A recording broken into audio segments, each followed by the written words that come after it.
Hi guys! Today we start a new project with an easy way to create a dark skin color palette.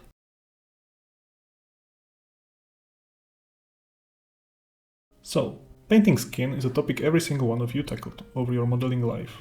For someone it is challenging and some people love it. So for today, I thought to show you an easy way to create a dark skin tone scheme. This video is not really about an execution or is like theoretically heavy, but it is something that I hope will help you in your future projects. So, a little theory.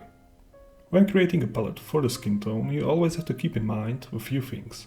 First of all, would be the, let's say, primary tone around which you would like to create the palette. This would come hand to hand with the not only ethnicity of the person you are painting, but also of the skin tones within the ethnicity. Your palette will change within the Caucasian ethnicity, as it will with every other. And also, you have to account for the environmental influences. All of that creates a quite extensive topic. So today we will just work with one. Just with the scheme I have prepared for this esteemed gentleman. The miniature is from the Stormborn Collectibles range and is printed by the M+M printing studio. Links as always are in the description. I wanted to make this as simple as possible, so I just started with an easy zenithal, following the theme of the sculpt, and from here it is straight into the color wheel. When it comes to the dark skin tones, I like to start from purple. Just let it sink in. The purple creates this rich undercoat for the latter layers. I also do not like to spend too much effort on the browns and ochres.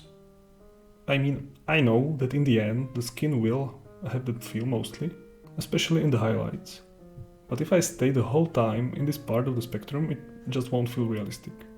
So the first sketch is mainly with the purple and pink territory, creating a shadow effect with a dark violet, and then doing the first highlight with the magenta. But of course it is not really a highlight, so I am not placing it in the way of my zenithal.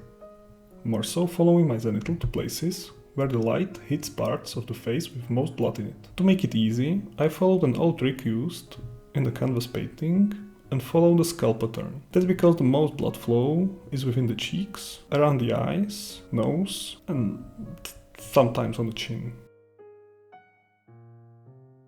Now, even if this one has a hammer as a weapon, when I saw this mini, my mind went immediately to Tyrael from Diablo, so I used art of him as my inspiration. After this stage, it is time to move into the ochre territory, but still not using the browns. My main issue with using the browns and ochres is that the whole paint job then becomes desaturated and quite dull. So instead, I follow the wheel into the red and orange territory. And with a few glazes, with the airbrush you can see the effect this filter creates. And it does look quite natural, even without touching the standard darker skin tones. If you are in a rush, or you just want to get through as many models as you can just stop here. But if you want to push it to the extreme, yes, now is the time. Now is the time for the ochres. And for me, this is the only time I would suggest using the skin tones. So with the glazes and stippling, I place the skin tone highlights on the parts mostly affected by the light, and using the light to actually desaturate the skin and bring the richness a little bit down from the first stages of this paint job.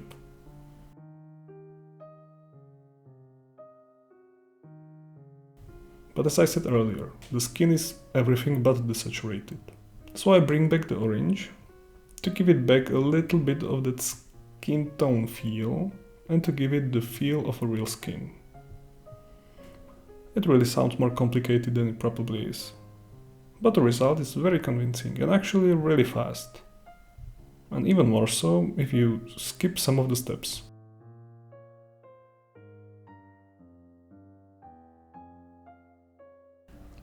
But from here, it is just back and forth with the brush and an airbrush.